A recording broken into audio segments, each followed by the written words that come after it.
Smart buyers avoid new cars for a few simple reasons: depreciation, tech overload, and reliability that hasn't been proven yet. But here's what matters more: they don't all choose different cars. They keep choosing cars from an era when engines were simple, transmissions were proven, and driving didn't depend on software updates. Today, we're counting down the cars smart buyers choose, and why these are the ones that just refuse to die. Number 10. Toyota Corolla, 2003 to 2013. Corollas aren't glamorous, and that's exactly the point. The early 2000s through early 2010s, Toyota Corolla came from a time when Toyota treated simplicity as a feature, not a limitation. Conventional automatics or manuals, naturally aspirated engines, and straightforward systems made these cars durable without requiring attention or finesse from the owner. What changed in later Corollas wasn't reliability on paper, it was tolerance.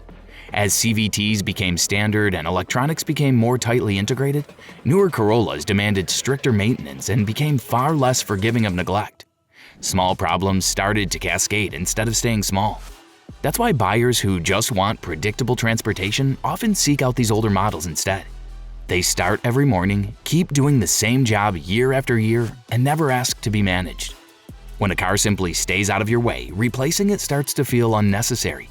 And if the Corolla is the car people settle for because it never breaks, the next one is the car people choose because it does everything just a little better and still refuses to die. Number 9. Honda Civic, 2001 to 2013. This is the car that convinced an entire generation that ownership doesn't have to be stressful. Early 2000s through early 2010s Honda Civics were built back when Honda cared more about durability than dashboards. Naturally aspirated engines, simple fuel systems, and conventional transmissions made these cars almost impossible to kill if you did even basic maintenance. They've been driven hard, neglected, modified, and abused, and somehow they keep running. Parts are everywhere, repairs are cheap, and there's nothing exotic hiding under the hood waiting to surprise you. That's why so many owners hang onto them for decades. They don't impress your neighbors, but they quietly outperform cars that cost twice as much to own. If you've ever wondered why you still see old Civics everywhere, this is the reason. Now, if the Civic is compact, efficient, and tough as nails, the next car on this list takes that same reliability and stretches it into something bigger, quieter, and more comfortable. Number 8. Toyota Camry, 2007 to 2017, 4-cylinder. This is the car people buy when they're done experimenting. The late 2000s to mid-2010s 4-cylinder Camry hit a rare balance. Modern enough to be comfortable every day, but old enough to avoid the engineering arms race that came later. The naturally aspirated engines from this era are understressed, smooth, and built for long service lives, not impressive spec sheets. What really sets these Camrys apart is how calmly they age.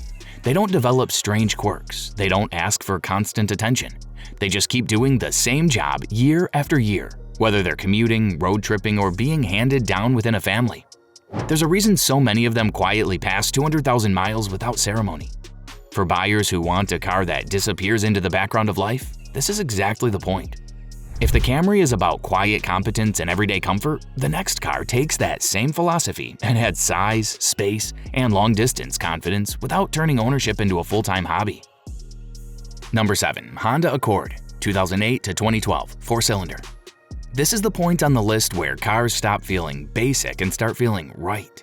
The late 2000s 4-cylinder Honda Accord came from a period when Honda prioritized balance over experimentation. Naturally aspirated engines, familiar transmissions, and conservative tuning meant nothing here was trying to prove a point. It was trying to last. Later Accords didn't lose their comfort or looks. They gained layers that made long-term ownership harder instead of easier. Turbocharged engines, CVTs in certain trims, and tighter integration between drivetrain and electronics made newer Accords more impressive on paper, but far less forgiving over time. Small issues became system issues. Routine ownership became something you had to manage. That's why buyers who understand the Accord lineage often look backward, not forward. These older Accords handle long commutes, road trips, and daily errands without feeling strained or fragile, because they were designed before efficiency targets and tech escalation reshaped the car. Once owners experience that kind of balance, replacing it stops feeling necessary. The Accord proves that simple engineering scales up beautifully in a sedan. But the next car shows what happens when that same mindset is applied to something bigger, heavier, and built to take real punishment.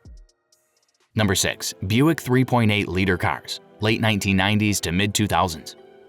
This is where the list starts to surprise people who haven't been paying attention. Cars like the Buick LeSabre, Park Avenue, and later the Lucerne were built around GM's 3.8-liter V6. An engine engineered for smoothness and longevity, not excitement. These cars came from a time when Buick prioritized ride quality, durability, and long service life over innovation for its own sake. Buick didn't abandon comfort. It shifted its focus away from long-term durability and toward modern packaging and efficiency. As Buick moved away from the 3.8-liter platform, newer models leaned into downsized engines, more complex transmissions, and tighter electronic integration. The focus shifted toward efficiency targets and modern packaging, and long-term tolerance quietly disappeared. That's why buyers who understand these cars don't look for a newer Buick. They look for one of these.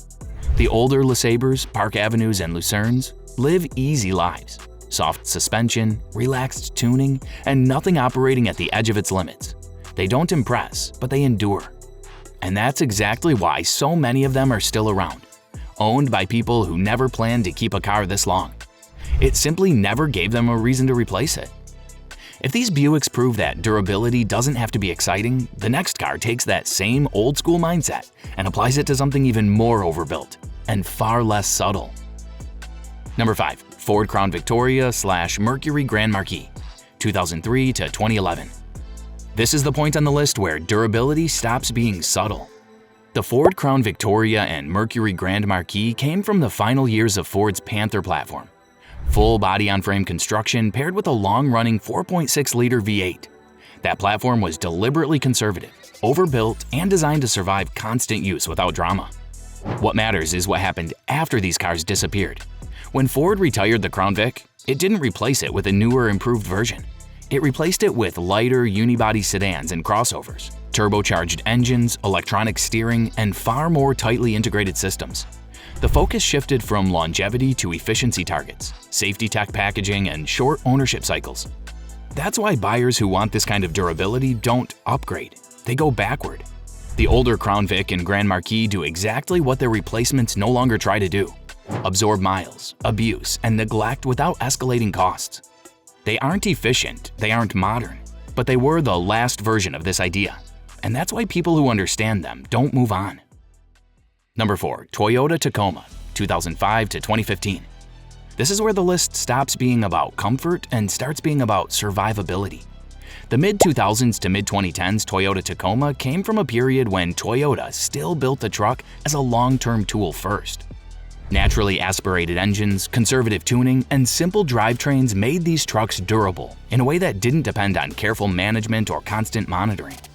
The Tacoma badge stayed the same, but the truck itself moved away from the simple, overbuilt formula that made these earlier models so tolerant.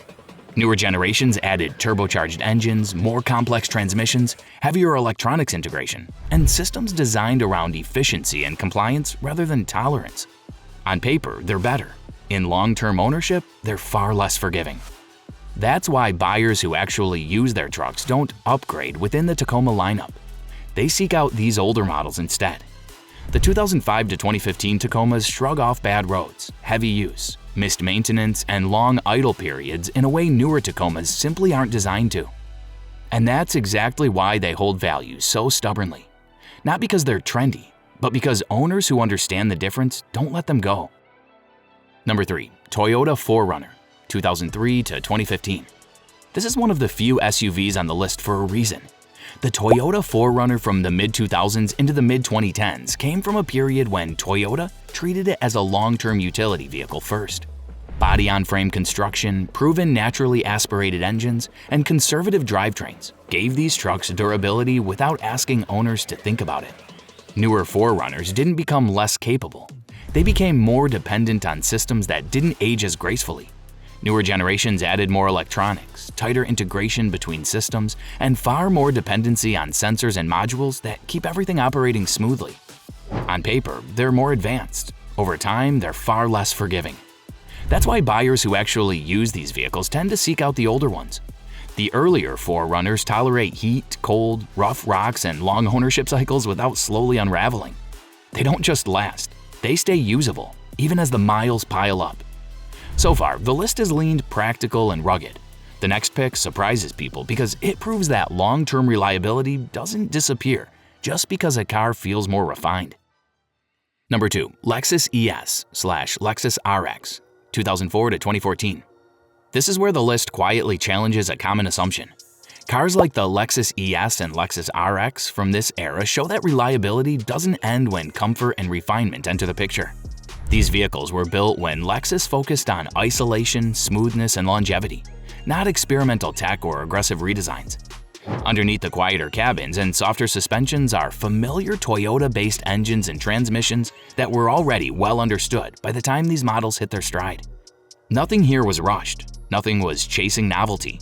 The result is a vehicle that ages slowly, both mechanically and emotionally. That's why these often end up with owners who never intended to keep a luxury car long-term, but do anyway.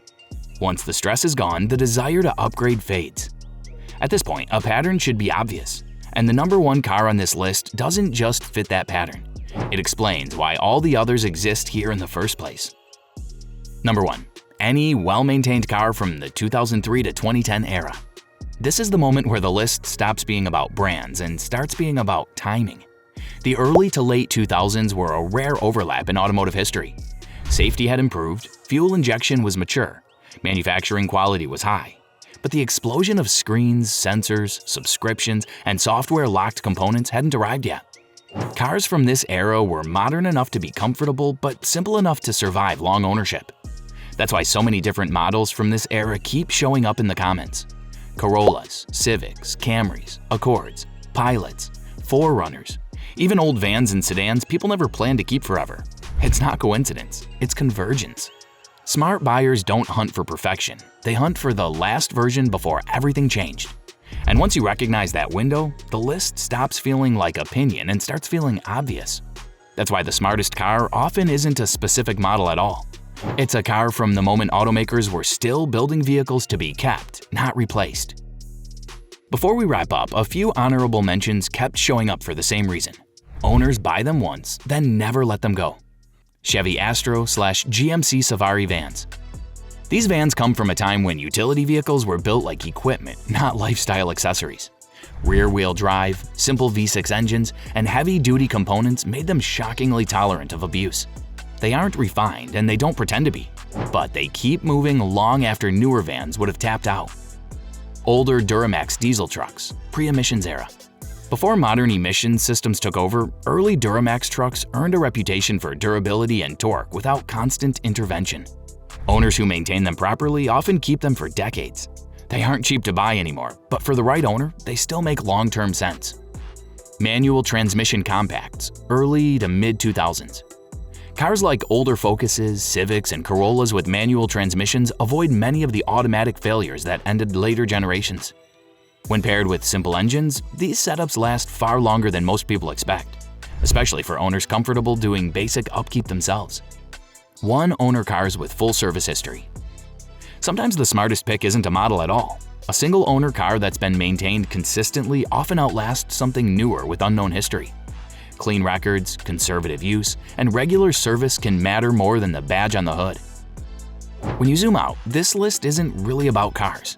It's about timing. Smart buyers don't chase what's newest. They look for the moment just before everything became complicated. If you understand that window, you'll never shop the same way again. And the longer you keep your car, the more obvious it becomes.